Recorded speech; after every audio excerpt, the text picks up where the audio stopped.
நமஸ்காரம். நான் ஒரு ஜீவாத்மா.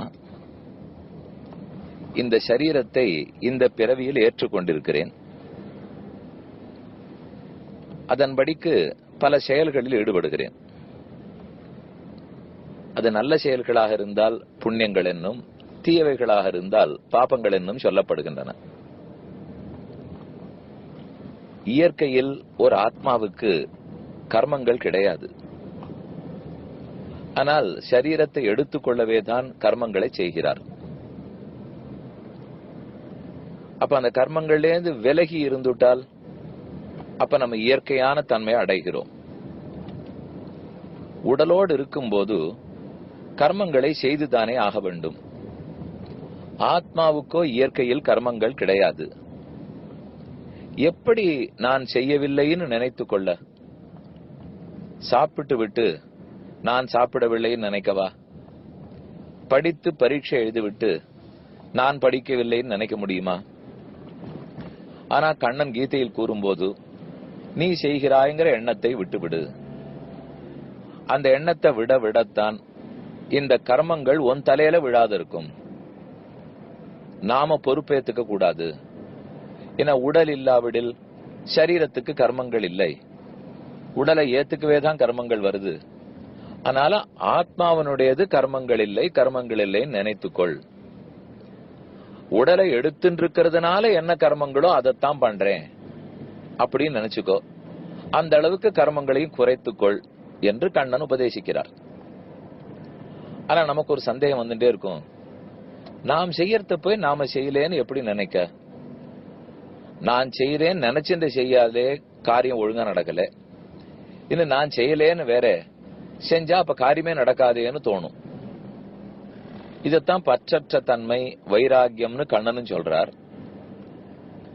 ஒரு புரிதல் வந்துடுத்துன்னு வச்சுங்க, அப்ப நான் செய்யலேன்னு நினைக்க முடியும். அந்த புரிதல் வராத வரைக்கும் நான் செய்யறேன்னு தான் நினைச்சிட்டு இருப்பேன். அது என்ன புரிதல்? முதல் புரிதல், சரீரம் எடுத்துட்டு இருக்கவே தான் கர்மங்களில் ஈடுபடுகிறோம். சாப்பிடுறதுங்கிறது கர்மம், தூங்குறதுங்கிறது ஒரு கர்மம், உழைச்சு சம்பாதிக்கிறதுங்கிறது ஒரு கர்மம். இது இத்தனையுமே எதை திருப்தி செய்ய? சரீரத்தை திருப்தி செய்யத்தானே. ஆத்மாவுக்கு தூக்கமோ சாப்பாடோ தேவைப்பட போறதில்லை. அப்ப நாம இந்த உடம்பை எடுத்துட்டு இருக்கிறதே கர்மத்தினாலே, அதனால்தான் இந்த செயல்களில் ஈடுபடுறோம். இயற்கையில் நமக்கு இது கிடையாது அப்படிங்கிற எண்ணம் இருந்துட்டே இருந்ததுனால் அப்ப செய்யற கர்மங்கள்ல இருந்து நம்மால விலகி இருக்கிறதுக்கு முடியும். இதுக்கு ஒரு உதாரணம் சொல்றேன். நம்ம வீட்டுல ஒரு கல்யாணம், கார்த்தால முகூர்த்தம், சாயங்காலம் ரிசப்ஷன் எல்லாம் வச்சிருக்கோம். முகூர்த்த சமயத்துக்கு நல்ல கூரை புடவை, பட்டு புடவை எல்லாருமே உடுத்திக்கணும்.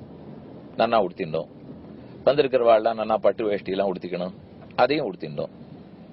ஆனா அது அவ்வளவு கம்ஃபர்டபுளா இருக்குங்கிறீங்களா? கச்சம் உடுத்திட்டு ரெகுலரா இப்ப பல பேருக்கு பழக்கம், அடியனுக்கும் பழக்கம் தான். அது எவ்வளவு நேரமானா உடுத்திட்டு இருப்போம். ஆனா ஓஹோன்னு ஒரு பட்டையோ அது பெரிய கரை வச்சோ உடுத்திருந்தா கொஞ்சம் அனீசியா தான் இருக்கும். அது அவ்வளவு கம்ஃபர்டபுளா இருக்காது. அத போல அப்படி நூல் புடவையில நன்னா கட்டின்னு பழக்கப்பட்டவா அப்படியே இருந்துருவோம். அது கல்யாணத்துக்குன்னுட்டு ஓஹோன்னு சரசரக்கிற ஒரு புடவையை கட்டிக்கிறோம், ரொம்ப நன்னா இருக்கு. அந்த 1.5 மணி நாள் முகூர்த்தத்தில் இருக்கிற வரைக்கும் எல்லாரும் பட்டு புடவை நன்னா ரெட்டா பேட்டு போட்டு நன்னா இருக்கு. இவரும் இப்ப மயில்கண் வேஷ்டி வச்சு நன்னா உடுத்திக்கிறதுலாம் நன்னா இருக்கு, நன்னாத்தானே இருந்தது. ஆனா அதே அந்த முகூர்த்தம் ஆயிடுத்து, சாப்பாடெல்லாம் முடிஞ்சு போச்சு, மத்தியானம் 1 மணி. அப்ப நமக்கு இயற்கையா எந்த ஆடையோ மாத்தினுடுவோம். அது நூல் ஆடைக்கு போயிட்டா தான் நமக்கு திருப்தி. இப்போ ஒண்ணு சொல்லுங்க, அந்த 2 மணி நாள் கட்டின்னு இருக்கிறச்சு அது நன்னாத்தானே இருந்தது. அப்ப தொடர்ந்து கட்டிக்கணுமா இல்லையா? இல்ல சுவாமி, அது முகூர்த்தத்துக்காக இட்டு கட்டி வச்சாப்புல கட்டின்றது. முகூர்த்தம் முடிஞ்சு போச்சு, இனிமே எனக்கு கம்ஃபர்டபுளா எது இருக்கோ அதுல தான் நான் இருப்பேன். இயற்கையா எப்படி இருக்கேனோ அப்படித்தான் இருப்பேன். எனக்கு ஒன்னும் பட்டு வேட்டி கட்டின்னு இருக்கிறது இயற்கை இல்லை. பட்டு புடவை எப்பவும் இல்லை, யூசுவல் இல்லை. அது அந்த ஒரு அக்கேஷனுக்காக பண்ணிட்டது அப்படின்னு உடனே புரிஞ்சுண்டு எப்ப மாத்திப்போம் ஆசைப்படுறோம் இல்லையா? அதே போல கர்மாதீனமா இந்த கர்மத்தின் பலத்தை அனுபவிக்கிறதுக்காக ஒரு அக்கேஷனுக்காக இந்த உடம்பை எடுத்துட்டு இருக்கோம். அந்த அக்கேஷனுக்காக எடுத்துட்டு உடம்போட பண்றதெல்லாம் நன்னாதான் இருக்கு. அது முகூர்த்தத்துக்காக பட்டு புடவை கட்டிட்டு இருக்கா போல. ஆனா எதை நினைச்சுட்டே இருக்கணும்? நம்ம இது அக்கேஷனுக்காக, முகூர்த்தத்துக்காக, ஆனா அது இயற்கை இல்லே, நம்ம நூல் வெட்டிக்கு போயிடணும், நம்ம நூல் வெட்டிக்கு போயிடணும். இந்த நினைவு இருந்துட்டே இருக்கணும் இல்லையா? முகூர்த்தத்தின் போது கூட இந்த நினைவு இருக்கு. இத்தனைக்கு நன்னாத்தான் இருக்கு முகூர்த்தத்தின் போது. அதே போல இந்த உடலோட நாம செய்யற செயல்கள்லாம் நன்னாத்தான் இருக்கு. நன்னா இருக்குங்கிறதுக்காக அதையே இயற்கையாக்கிட முடியாது இல்லையா? ஏன்னா அது செயற்கையாச்சே. ஒரு அக்கேஷனுக்காக கர்மத்தினால இந்த உடம்பு எடுத்துட்டு இருக்கேன். தானே இயற்கைக்கு போனா தான் எனக்குன்னு இருக்கிறது நிற்கும். இந்த எண்ணத்தை கொஞ்சம் மெதுவா வளர்த்துண்டு சாப்பிடுறதோ, தூங்குறதோ, கல்யாணம் பண்ணிக்கிறதோ, வேலைக்கு போறதோ, சம்பாதிக்கிறதோ எதுவாக இருந்தாலும் இது இயற்கை இல்லை, இது எனக்கு செயற்கை. இது உடம்ப எடுத்துட்டு இருக்கிறதுனால பண்றேன். ஒரு நிமிஷம் நீங்களே ஒரு பேப்பர் பேனாவை எடுத்துட்டு நாம செய்யற எல்லா ஆக்ஷன்ஸ், நம்முடைய கர்மங்கள் எல்லாம் லிஸ்ட் பண்ணி இதுல எந்தெந்த கர்மத்தை சரீரத்துக்காக பண்றோம், எந்தெந்த கர்மத்தை ஆத்மாவுக்காக பண்றோம் ஒரு லிஸ்ட் போடுவோம். ஏதானும் 1-2 ஆத்மாவுக்காக தேர்றதா பாருங்க, அதுவே சந்தேகம் தான். இப்போ ஏன்னா கார்த்தால எழுந்து பல் விளக்குறோம், பல்லுக்கு உடம்புக்கு, குளிக்க போறோம், மலமூத்திரம் கழிக்கிறோம், எல்லாம் உடம்புக்கு, சாப்பிடுறோம் உடம்புக்கு, வண்டி ஓட்டின்னு போடுறோம் உடம்புக்கு, ஏசி போட்டுக்கிறோம் உடம்புக்கு, ஹீட்டர் போடுறோம் உடம்புக்கு. ஆத்மாவுக்குன்னு ஒண்ணும் கடமை இருப்போ இருக்கே. பெருமானுக்கு ஆராதனம் செய்தேன், பூஜை செய்தேன், அப்ப அது ஆத்மாவுக்கு.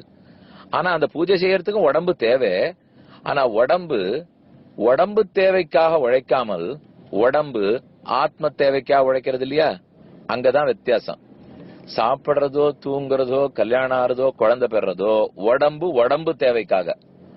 ஆனா பெருமானுக்கு ஆராதனம் பண்றதோ, ஞானத்தை வளர்த்துக்கிறதோ அதுக்கும் உடம்பின் உதவி வேண்டும். ஆனா அப்ப உடம்பு ஆத்மாவுக்காக உழைக்கிறது. உடம்பு தனக்காக உழைச்சா நல்லது இல்ல, உடம்பு ஆத்மாவுக்காக உழைத்தா தான் நல்லது.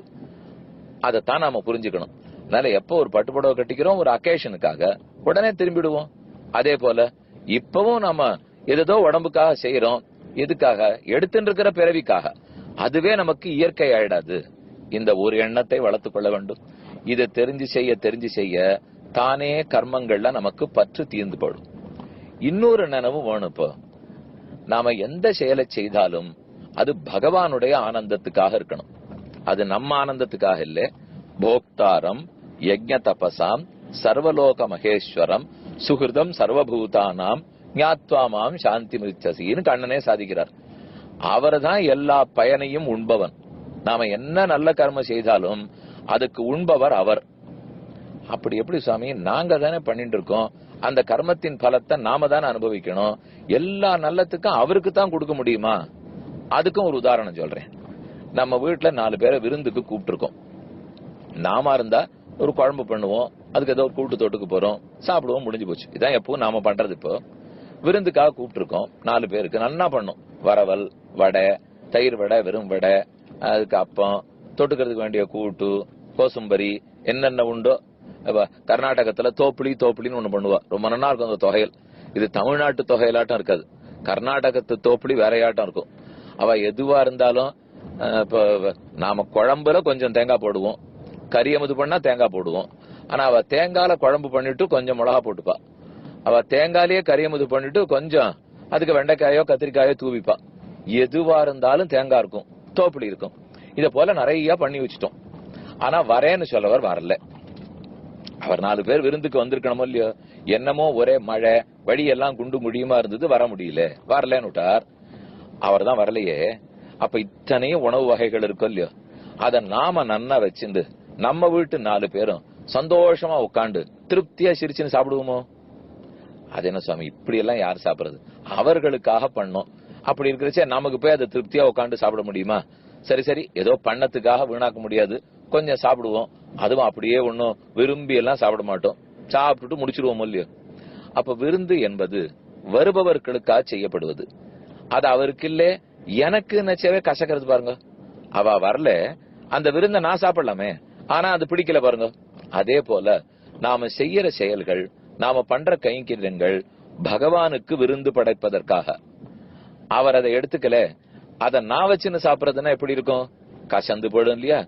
அதே போலத்தான் எந்த கைங்கரியமும் அவன் ஆனந்தத்துக்காக இருந்தா தான் நன்னா இருக்கும். அது நாம திருப்தி படுறதுக்காக இருந்தால் கசந்து போய்விடும், சண்டை தான் மிஞ்சும்.